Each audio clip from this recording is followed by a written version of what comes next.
All right, let's get started. So as always, remember to do the seating survey, Chem 112, Section 1, ILC 118. So I posted to Piazza about this. I am moving the material that was initially supposed to be new material for this week off till next week. There are no content videos up right now, and the homework that is currently still listed as being due on Friday will not be due until next week. I have not moved it yet simply because I am trying to figure out what the impact is going to be on the rest of the semester, and I don't want to have to move it multiple times to cause confusion. But rest assured, it will be moved sometime this week. What I'm going to be doing is taking some optional content. I haven't figured out exactly which yet, and I'll be dropping that so that we can focus a bit more on the basics. But I will have that figured out this week. This week on Thursday at 5 o'clock, the exam number 2 is going to be released to you, and it will be due 5 p.m. on Sunday. There is what we know so far post up on Piazza, which I will keep updated as more information becomes available. You are going to have 3 hours for it again, like last time, but I am definitely going to be trying to make it shorter than last time. It's essentially going to have 3 parts to it. There is the kinetics spreadsheet part, there is going to be kinetic mechanisms part, and an equilibrium part. I have posted on Blackboard a practice version of a spreadsheet. I did update it this morning to correct a problem with the temperature dependence portion. So if you downloaded a version of it earlier than this morning, you should get a replacement version of that so that it will handle the activation energy correctly. Any things that you were doing to practice with it before today, before this morning, if you were not modifying the temperature, then your practice is fine. It's not going to be all that different as a result of that. I do strongly recommend getting this spreadsheet and practicing with it, because there will be a similar spreadsheet that will be part of the exam, which you will need to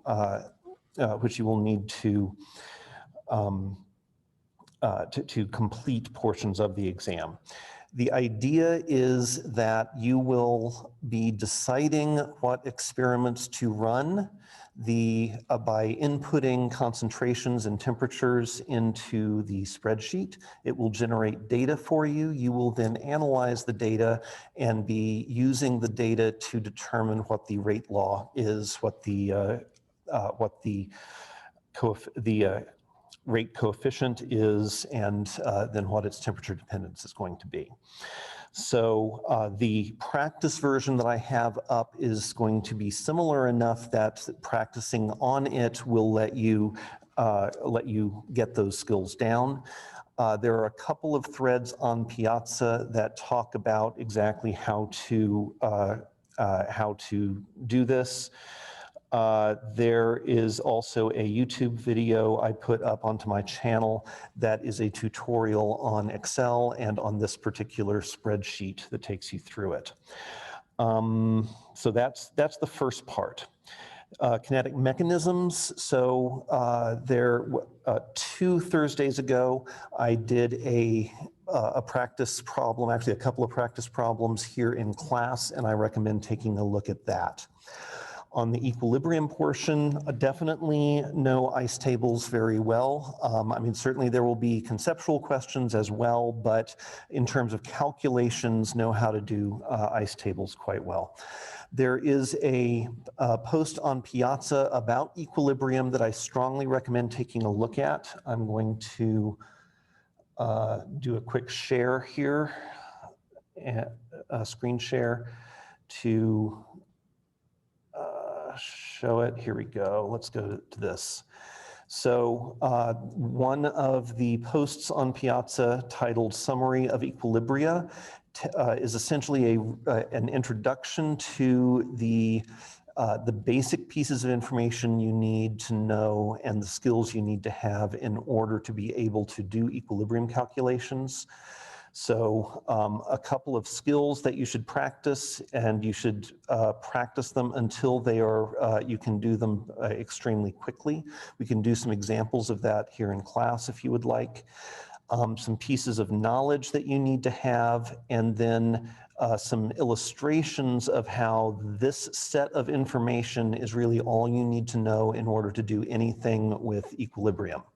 So I have 4 examples that I go through, one of which is how ice tables are really just an application of this set of knowledge. So instead of memorizing how do I use an ice table, if you think about these pieces of information, it explains why the ice table does what it does. And so you'll be able to use them pretty effectively that way. Okay, so switch back over here. So do we have any questions on logistical stuff before we move on to content? And that can include stuff about the exam.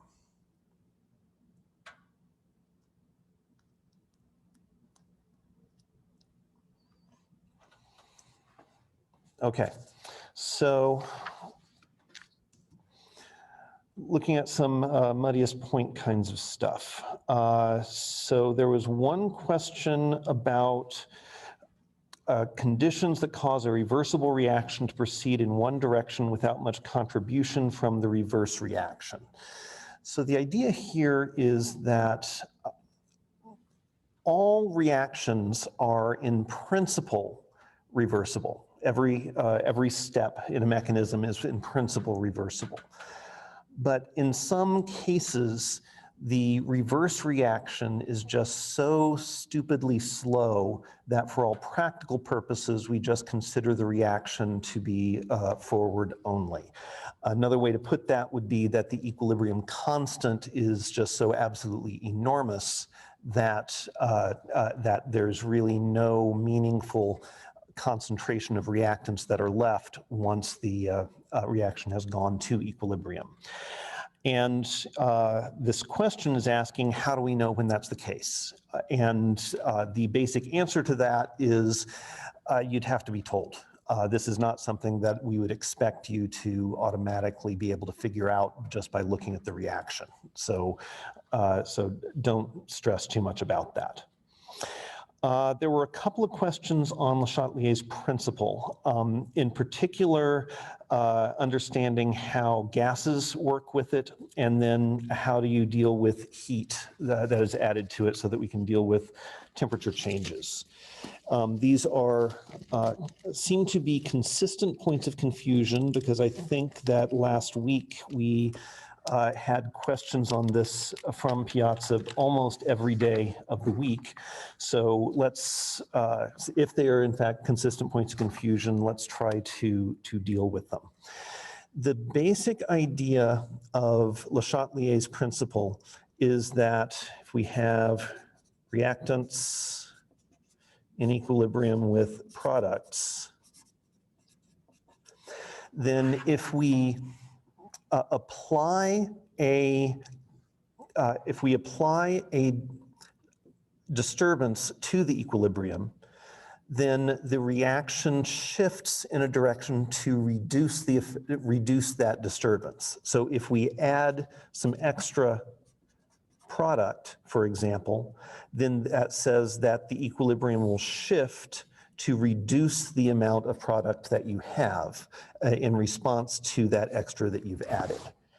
Now let's think about why that is. Based on some of the principles that I listed in that sort of summary Piazza post, Q, our reaction quotient, is going to be products over reactants. Okay. At equilibrium, Q at equilibrium equals our rate constant. So before we add the extra products, we have this relationship, Q is equal to K. Once we add extra products, our new Q is going to have more numerator. So that means we're going to have the original products, so the equilibrium version of products, plus extra over the original equilibrium amount of the reactants, which means that our Q new is greater than our equilibrium constant. So if the reaction is then going to reapproach equilibrium, that means Q has to get smaller because K is a constant. It's going to stay that way. It's going to stay at whatever value it had. So if Q has to decrease in order to approach equilibrium again, then we have to have the numerator turn into denominator, which means that the reaction is going to shift from products towards reactants. Okay? So that's what's going on here. Now, how do we apply that to questions of volume changes and pressure shifts and that sort of thing? So let's look at a specific example. Let us suppose that we have N2O2, a gas, in equilibrium with 2NO, a gas. The first thing you should always do in these situations is write down the equilibrium expression. Because we're dealing with gases, we'll do this one in terms of pressure instead of in terms of concentrations. So our Kp is going to be, remember, products over reactants. And we do it exactly the same way we do it as if it were a rate law. So it is P, the partial pressure of NO at equilibrium, squared, because we have a coefficient of 2, over the partial pressure of N2O2 at equilibrium. So once we have this, this in front of us, we now ask ourselves, when we change the volume of the system or we change the pressure of the system, how is that going to end up affecting the equilibrium? So let us suppose that this is in some kind of piston and we have our equilibrium going on and we push the piston in so that our new volume is 1/2 of our old volume. Well, we have pressures here, not volumes. So we go back to our ideal gas law, PV equals nRT. We're not changing N, we're not changing R, we're not changing P. So if the volume goes down by a factor of 2, if we half the volume, then in order for pressure times volume to stay equal to the same value, we have to double the pressure. So that means that our Q that we have is now going to have twice the original pressure squared over twice N2O2 volt. Okay.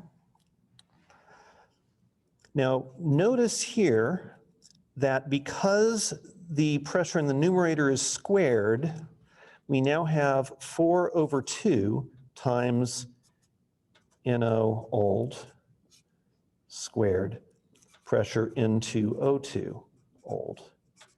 And we know this right here was our original equilibrium constant.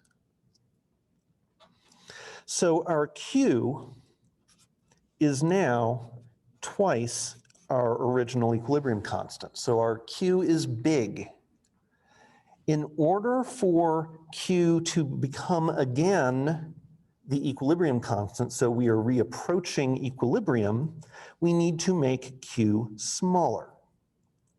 So that means that we need numerator to turn into denominator to make it smaller, which means we need product to turn into reactant. So in this example case, we decrease the volume, meaning we increase the pressure, and the reaction shifts to decrease the amount of product and increase the amount of reactant.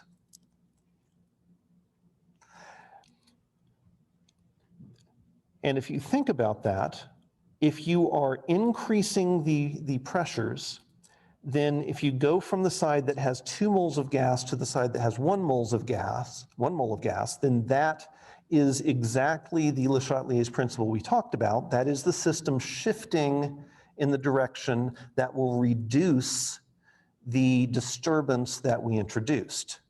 We increase the pressure, so it's going to move in the direction that decreases the pressure a bit, and that decrease is moving from more gas to less gas.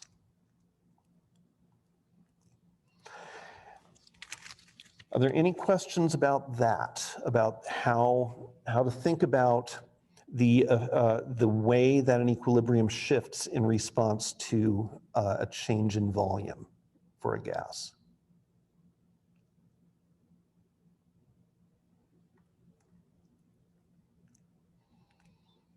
Okay, so there's a related question here, looking at a specific example of H2 plus I2 in equilibrium with 2HI. So H2 gas plus I2 gas in equilibrium with 2HI gas. So,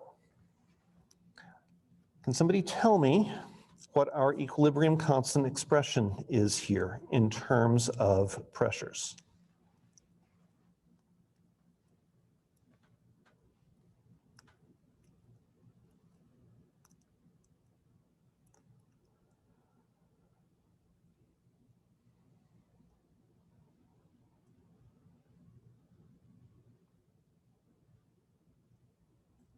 Maybe someone from the chat?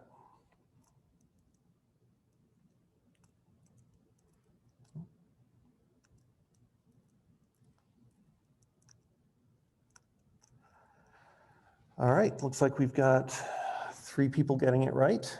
The partial pressure of HI squared over the partial pressure of H2 times the partial pressure of I2. Again, all of these are at equilibrium. So, if we look at this and we imagine changing the volume in this case, notice we've got 2 pressures in the numerator and 2 pressures in the denominator. So whatever we change it by is going to completely cancel. And so in this example, because we have the same number of moles of gas on both sides of the equation, there's going to be no change in the equilibrium position. There's no change in the reaction when we adjust the volume. Now,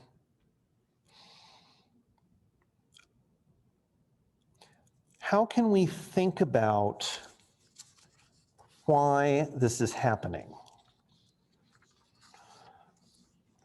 One way to think about it, so let's go back to this example right here of the N2O2 reacting or dissociating into 2 separate NO molecules.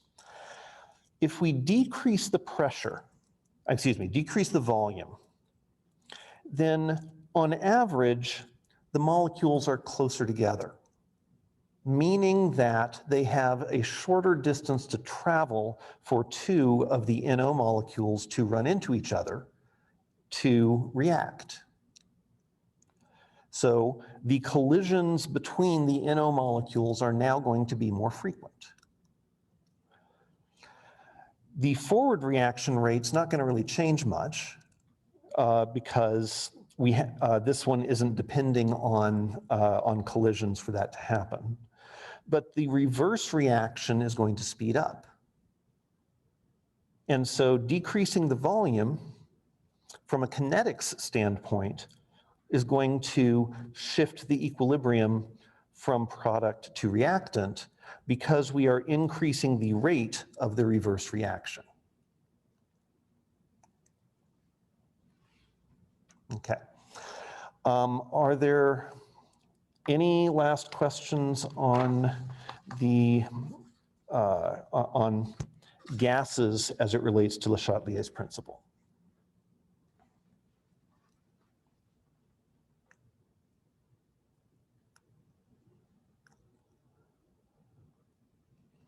Okay, so let's also then talk about heat and how that factors into equilibrium.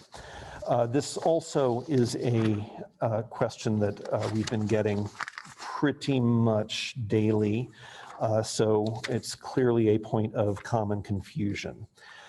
So the first thing is that we have to be careful because this equilibrium constant that we're dealing with is only constant if you're not changing the temperature. But in these problems, we are talking about changing the temperature.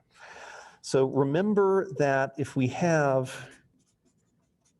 reactants in equilibrium with products, we first introduced this idea as having the equilibrium constant be a ratio of the forward rate coefficient over the reverse rate coefficient.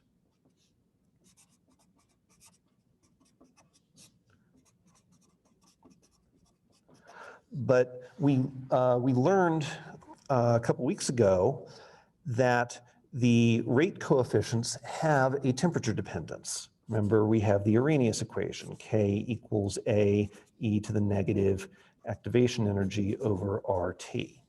So the forward reaction and the reverse reaction have a temperature dependence. So we would expect that if we change the temperature, then the equilibrium constant would change to a new value. So when we are applying Le Chatelier's principle to an equilibrium in terms of changing temperatures, unlike the previous case where we keep the equilibrium constant the same, what we're really doing is talking about how does the equilibrium constant adjust, how does it shift. So the way to think about it, let's just stay here, is that based on whether the reaction is exothermic or endothermic, we can include heat as either a reactant or a product. So if the reaction is endothermic, endothermic means that the reaction absorbs heat from the environment. So that sounds like a reactant. So endothermic would mean that we have heat over here on the reactant side. Once we have done that, we have put the heat where it goes, we now ask ourselves, what is the perturbation that we are making? What is the, are we raising the temperature or are we lowering the temperature? If we are raising the temperature, then what that is analogous to is adding extra heat.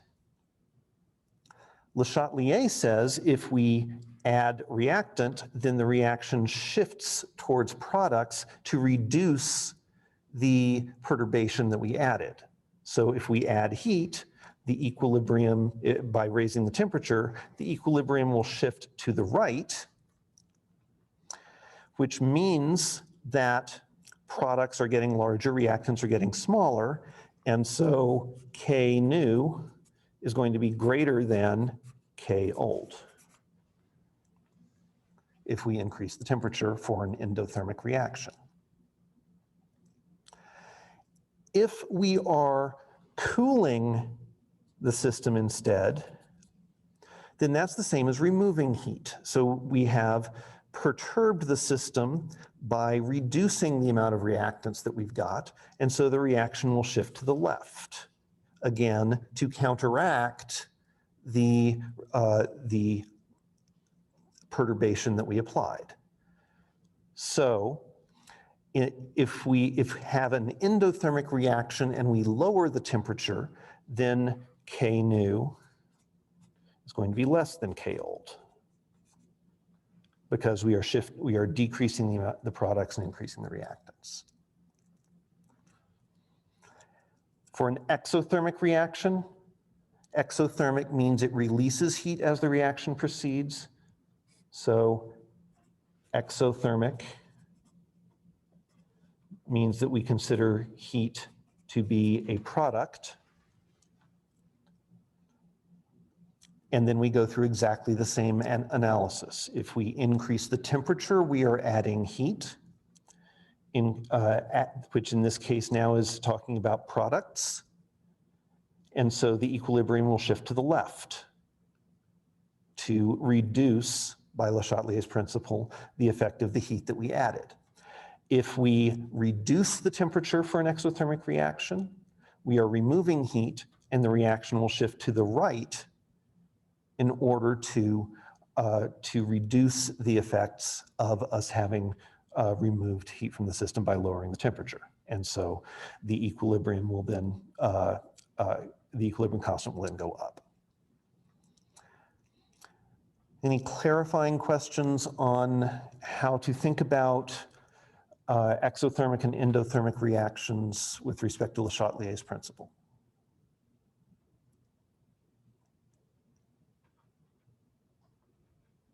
Okay. All right. Ice tables. So some specific questions came up. How do we know if we should use an ice table? The basic answer to that is if you are being asked a quantitative equilibrium question, you should use an ice table. If there are numbers involved, if there are actual concentrations that you're trying to deal with, or if you're trying to find an equilibrium constant. So the only kinds of things that we've done that don't use ice tables are pretty much just Le Chatelier questions. Which direction will it go? If you want an actual number, then you pretty much need an ice table.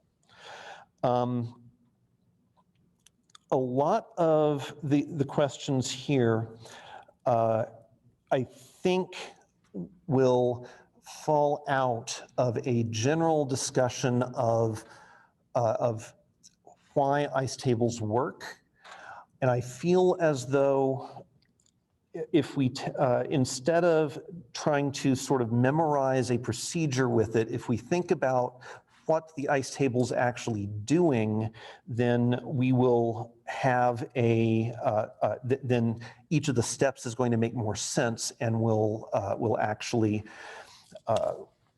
be easier to remember and to understand. So what I want to do is to take our example problem that somebody posted that they wanted me to do, this I3 minus in equilibrium with I2 and I minus in an aqueous solution.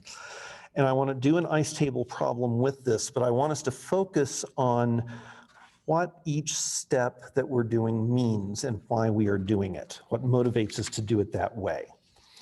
So we are told that I3 minus aqueous is in equilibrium with I2 aqueous and I minus aqueous. Okay. We are also told that Kc for this is equal to 0.25 molar. We are told, so we have initial, change, and equilibrium. So ice from initial change equilibrium.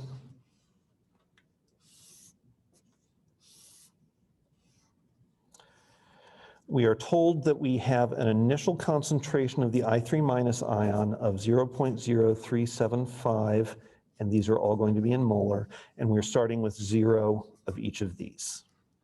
So that is the setup of the question, and what we are wanting to find is this value here, the equilibrium concentration of the I3 minus ion.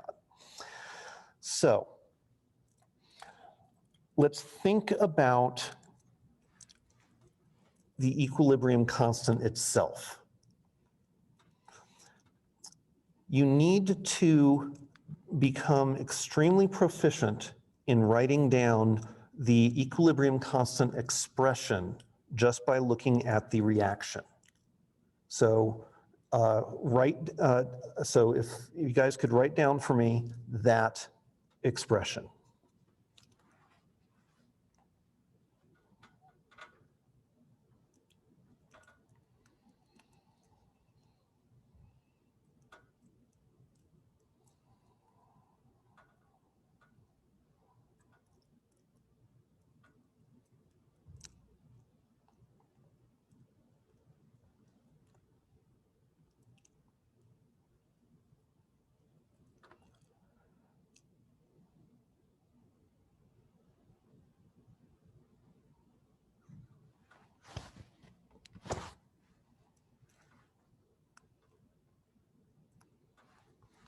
Okay, so I'm going to assume most people have done this, so check against what I put here. Concentration of I2, concentration of I minus over concentration of I3 minus, noting that these are the at equilibrium concentrations. Okay, so if this is not something that you know how to come up with extremely quickly, second nature, you need to practice this kind of thing. Take any reaction you find in any chemistry book or any website and just practice writing down equilibrium expressions. So here, the equilibrium line that we have are the equilibrium concentrations that are going to get plugged in here. So whatever we end up putting down here, that's what's going to go into these spots, and we will then solve the equation. Now, looking at this set of initial conditions that we have here, there is only one direction that the reaction can go, because we're starting with 0 of I2, 0 of I minus. The only direction this reaction can go is from left to right, because if it went from right to left, we would end up with negative concentrations because the non-existent I2 and I minus would be reacting away, and that doesn't make any physical sense. So this reaction has to go from left to right. We don't know yet how much the reaction goes, so we are going to call the amount that it goes x. So for every amount x that the reaction goes from left to right, that means that we are losing x from I3 minus x. We are gaining I2 by the amount x. We are gaining I minus by the amount x. And we get that just from the reaction stoichiometry. If the reaction proceeds from left to right by an amount x, we lose 1x because the coefficient is 1. We gain 1x here, and we gain 1x here because their coefficients are 1. If this is what we start with, and if this is how much it changes, then our equilibrium values are simply the sum of the upper of these lines. 0.0375 minus x x, and x.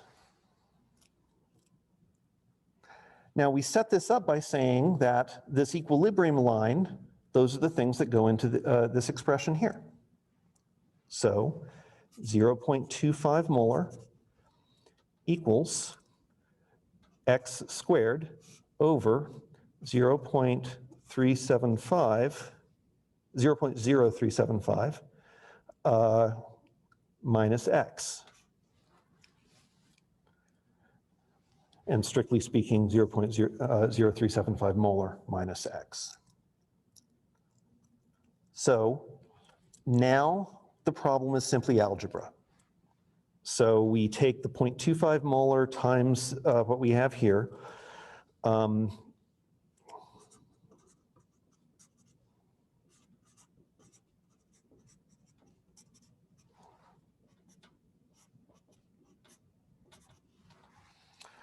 And we just do the math. So 0.25 times 0.0375, that's going to give us our constant value. 0.25 molar times negative x, we have an x squared. And we are going to then put this into the form for a quadratic equation, which you may remember is ax squared plus bx plus c equals 0. You would then use the quadratic formula, negative b plus and minus square root of b squared minus 4ac all over 2a, or absolutely feel free to Google a quadratic formula calculator online and plug in the numbers for a, b, and c to that, and it'll give you the results straight out. Now, for a quadratic equation, how many solutions will we end up with? 2, correct. So how do we know which one is right? Well, what we will find is that one of the two will predict, based on these values here, will predict a negative concentration. So that one cannot be correct. There will only be one that will be that will give you positive concentrations for everything. And so that's the one you go with.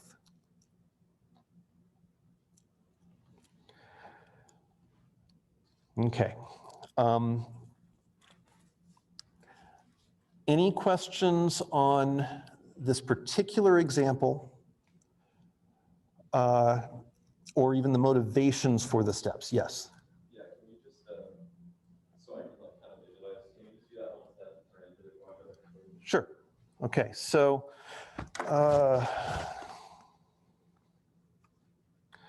calculator. So we need 0.25 times 0.0375. So multiplying those, we get 0.009375 molar squared minus 0.25 molar times x equals x squared. And so then I'm going to bring these over to this side. So we have x squared plus 0.25 molar times x minus 0.009375 molar squared equals 0. Okay, and so our A is 1, our B is 0.25, and our C is negative 0.009375. So the what? No, that's just a unit, right? And so my suggestion for this would be to take the, to go just look up a quadratic formula calculator online, plug in A, B, and C, and it'll give you your 2 answers. So somebody in the chat says, I've had an answer with 2 positive concentrations. What do we choose in this case? So I will bet you that you ended up with 2 positive values of X, but not both of them would give positive concentrations for everything. I'll bet one of them would be higher than like the 0.0375. So when you subtract X from it, you would end up with a negative concentration for one of the values there. I have never seen a case where you get two answers where both of them are, where both of them give you positive concentrations for everything. You're welcome. Okay, so how do we know if we use an ICE table? We did the example problem. How do you know which answer is correct in a quadratic? So how do we know if a reaction will be reactant favored or product favored? So the basic idea here is to look at the equilibrium constant. In this case, this is a medium-sized equilibrium constant. It's right in the middle, which means that you're going to have a significant amount of both reactant and product, so it's not really going to be favored either way. But we have seen examples where our equilibrium constant is, 10 to the 20th or something like that, which is huge. Well, remember that equilibrium constants are products over reactants. So a huge value means that you have a lot more products than reactants, so that would be product favored. We've also seen examples of things like 10 to the negative 12th or something like that. So that's tiny, which means that you have a lot more reactant than product. And so that would be reactant favored. So just remember this bit of this detail here. Products over reactants. Big number means big numerator. Small number means small numerator. Okay, so question here. How do we know that I3 is the negative X? Because if this were the positive X and these were negatives, then we would have a negative, we would take 0 minus X and we'd end up with a negative concentration over here. So the only direction the reaction can go is from left to right, which means that you are losing reactant and gaining product. So this has to be the negative side, this has to be the positive side. And I have seen lots and lots of people very concerned about being able to figure out which side's negative. Let's suppose you guess wrong. Suppose you guess wrong and you say, no, that's going to be positive, this is going to be negative.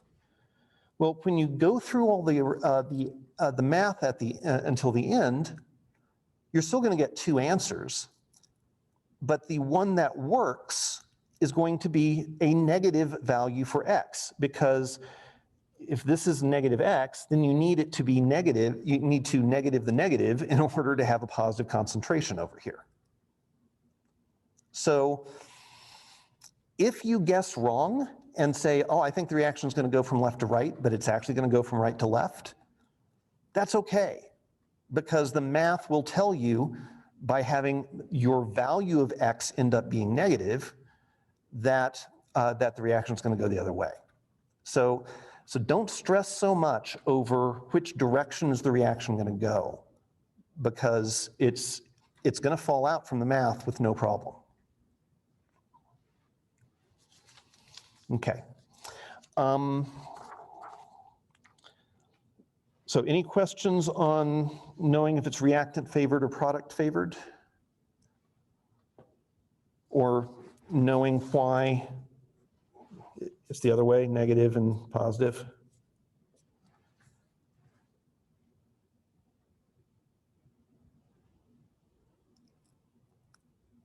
Okay. So the last question here is, how do you know when you can neglect the change? And so this was an example. So this was a case where we had a really kind of nasty equation. So we had like a 2x and a 3x. So we ended up with some, or I think we had these negative. And so this was some value like 0.4 minus 2x and 0.2 minus 3x or something like that. I don't remember the exact numbers we were using. And then we ended up with an x over on this side. And when you do the equilibrium expression, if we typed this whole thing in order to get the 2's and the 3's, that means the coefficients here would be 2 and 3. So this would be squared, this would be cubed, and you're going to end up with a fifth order polynomial once you do all of the algebra. So you'll have x to the fifth with an x to the fourth term and so on with different coefficients in front of everything. And that becomes a nightmare to try to solve unless you're going to try to type it into Wolfram Alpha. And what we did for this particular example we went through was to say, well, let's assume we can neglect these. And so we only have the x we have to deal with over here, which isn't being subtracted from something. And so the question is, how do we know when we can do that? How do we know when we can neglect the change? So in order to know that you can do that, you need to have a case where the x is going to be small. That's what neglecting it means. It means that this minus 2x is negligible compared to the 0.4. So if x is 10 to the negative 7th or something like that, then you have to go out to 7 decimal places to even see it compared to the 0.4, and so it's negligible, and so we can ignore it. That's what it means. So when can we know that that's the case? And I think that there are really just 3 cases that I can think of. Case 1 is if our equilibrium constant is huge, one of these 10 to the 20th kinds of cases, something like that. And we have shifted our initial conditions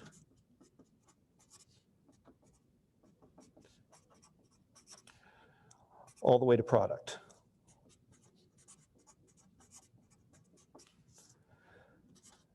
The inverse of this would be the second case. K is tiny and shifted initial conditions all the way to reactant. And the third case is if we are already starting at equilibrium and then perturbing it with a tiny change. So if we already have some concentrations that are at equilibrium, and then we add something in that is minuscule. Those are the 3 cases I can think of where it would be reasonable to make the assumption that the x's are going to be small, and so we can ignore them.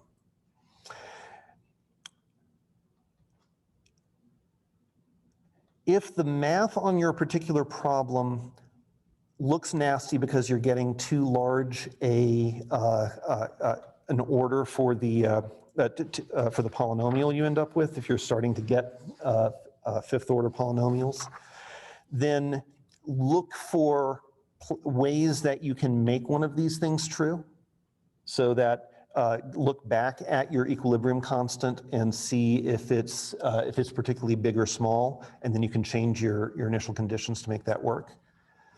In all of these cases, making the assumption that x is small and then going back and checking to see if you're right afterwards is a perfectly valid thing to do. So you could go through it after making the assumption so that you have an easy thing to solve. You look at x, and then you say, is that actually small compared to what I neglected it in reference to? And then at that point, you can say, yes, I was right. No, no, we won't. So in the chat, for the third case, we don't know if the change is small until we figured it out, though, right?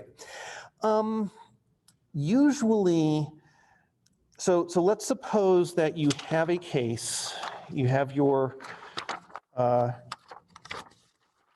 system set up. You've got 0.1, 0.3, 0.2 is maybe your equilibrium set. And then you are told that this is already at equilibrium, but now you have added in 0.001 to this one. So right there you can tell that that is small compared to the 0.2. So that what you have here is the 0.201 rather than the 0.2, which it was at equilibrium. So in that situation, you would be able to tell even before you do anything on the next line, with the minus x, x. You can tell that our x is going to be smaller than 0.001. And so at that point, you can know very, very confidently that you can neglect it in these cases. Okay. So that's the bulk of the muddiest points that I had. Anybody have anything you'd like me to talk about? How are we doing on time? We got quite some time left still. Yes. So if you were to say the most important things to spend our time on studying for the test is the two things you posted, the ICE table study and then the Excel tutorial? Yes. Those two things? Yes. So for the chat, the question was the most important things to study are probably the Excel spreadsheet and the tutorial on using it, and then ICE tables. And I would say yes. I would add to that working through reaction mechanisms and figuring out what a rate law would be predicted by a given mechanism. There are some examples I went through 2 Thursdays back, and I can try to dig up some other examples that I can try to post to do that as well. So yeah, those are the big things.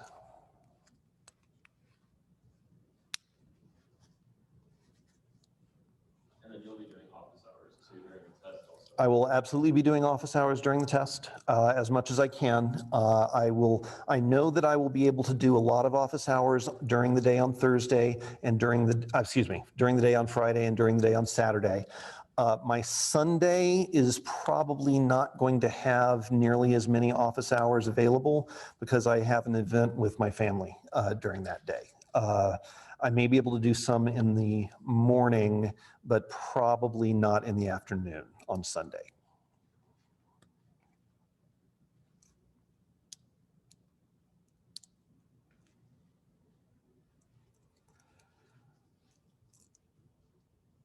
And in the lead up to the test, I certainly have my normal office hours, and I'm happy to work through any of this with anybody. I had somebody come in this morning and shared screens, and then we talked through some of the Excel spreadsheet stuff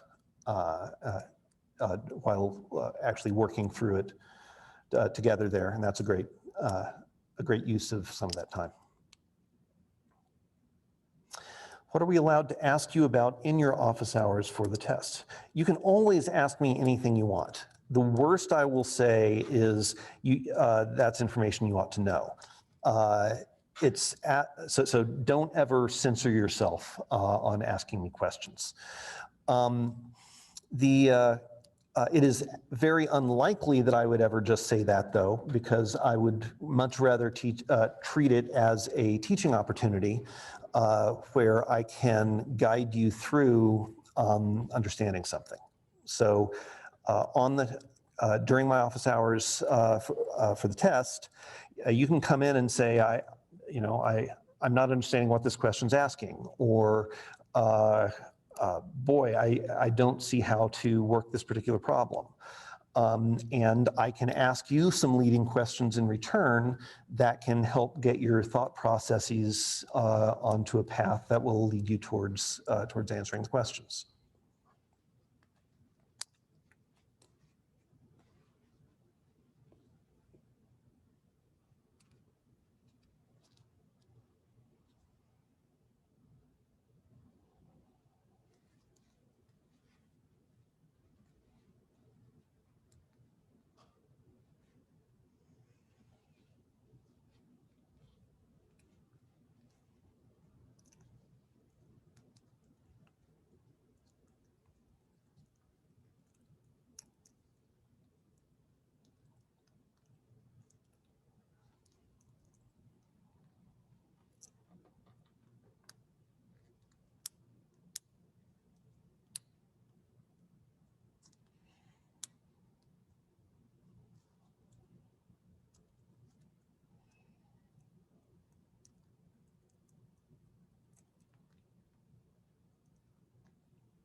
So have folks started to take a look at the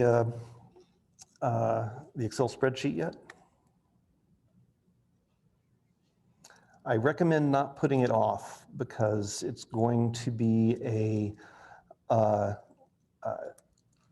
going to want to practice the sort of, putting in formulas for, so that you can check, is it first order, is it second order, that sort of thing.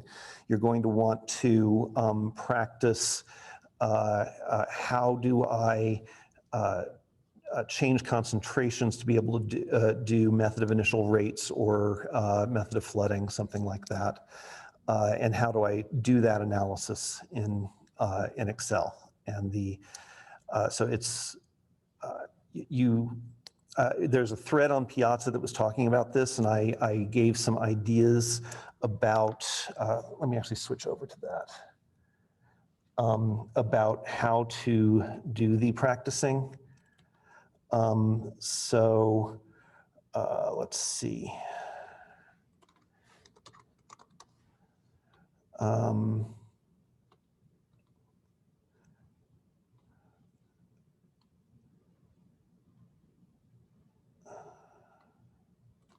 Trying to see which one it is. One of these.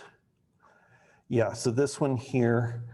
There was a concern raised about the amount of time spending while taking the test. Remember how to do all the copy paste functions in the proper order and so on. So I provided some advice down here about how to build up those skills so that it can work for you. So set it up the spreadsheet for a simple first order decay. Change the pre-exponential factor in the activation energy so that you get a different rate constant and you don't necessarily know what it is to begin with. And then practice taking the data in, making the natural log column, plot it, add the trend line, and get the rate constant out. Go back, see if it matches, and then repeat the process, modifying the frequency factor and the activation energy again until you can do that whole process in less than about 3 minutes. When I do it, and I recognize that I have a lot of experience with Excel, but it takes me about 1.5 minutes to do it. And so the procedure for doing it can be done very quickly using exactly the skills that I talk about in the video. And so getting it down so that you're confident with the process will help you a great deal. Then say, okay, let's try second order, where I'm doing 1 over concentration of A instead of the natural log of A. And so the skills that you learned to be able to do this one quickly will help you do this one quickly. And then going to a more complicated system where you have A plus B going to C and then having D be a catalyst, and then setting up different orders for A, B, and D, and then practice finding the rate law, including the rate coefficient, using the method of initial rates. I didn't actually say that here. So for question 3, that should say, do that using the method of initial rates. When I tried that myself, I was able to go through an example of that with some arbitrary reaction orders.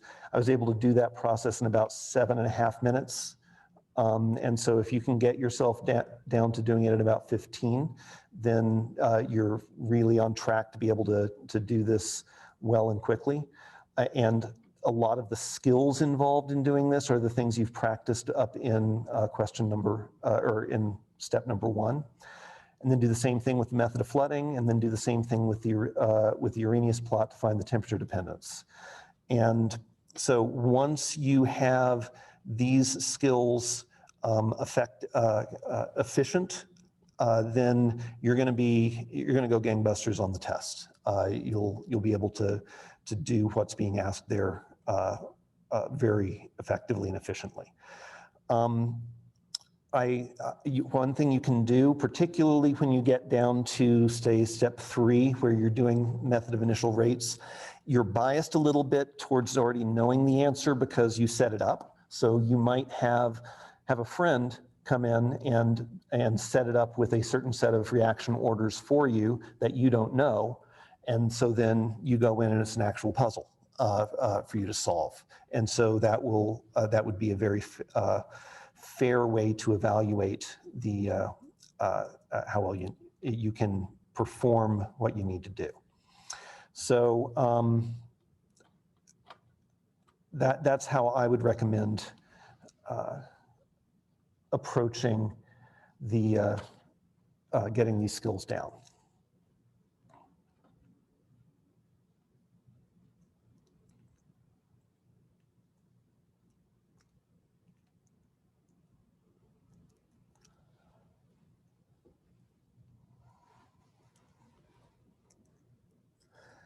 Well, I'm not hearing any questions. Oh, here we go. So your timing for the test, I think you said you would be able to do it in about 20 minutes, account for 8 minutes for one of those problems. Yeah, so that's probably what I'm going to aim for. I'm going to aim for being able for me to be able to do the test in sort of the 20 to 30 minute range myself. And so the idea would be that about a third of that is probably going to be doing the kinetics spreadsheet kind of stuff. About a third of it is going to be sort of kinetic mechanism kinds of stuff, which involves a little bit more thought than just doing the first order, second order analyses. And then about a third of it, same amount of time on equilibrium kinds of questions. So yeah, when I say mechanisms, what do I mean exactly? So when the example I went through 2 Thursdays ago, I had an overall reaction, and then there were 2 proposed mechanisms for it, where you had different sets of intermediates, different sequential steps. And then what we did was an analysis of the mechanism using either the steady state approximation or a pre-equilibrium approximation in each of those cases. We determined what the rate law each of those mechanisms would predict. And then we talked about how we would experimentally tell the difference between those 2 mechanisms. So a mechanism is a sequence of elementary steps by which an overall multi-step reaction happens. And from the mechanism, we can deduce a rate law based on treating the elementary steps as single collision events.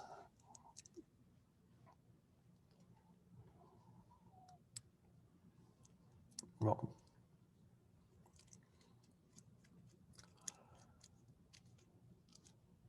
All right, well, no point in forcing everybody to sit here quietly if nobody asks other questions. So we'll call it for today. Thank you, everybody.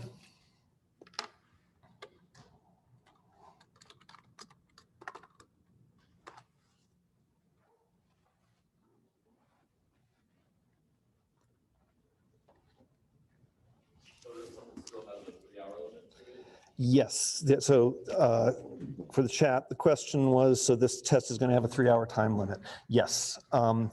I'm going to aim so that I can do it in 20 to 30 minutes. The goal would be for you guys to be able to do it if you're comfortable with all of this material in about an hour and a half as a result. And because I don't want you to have the time crunch, 3 hours is going to be available to you.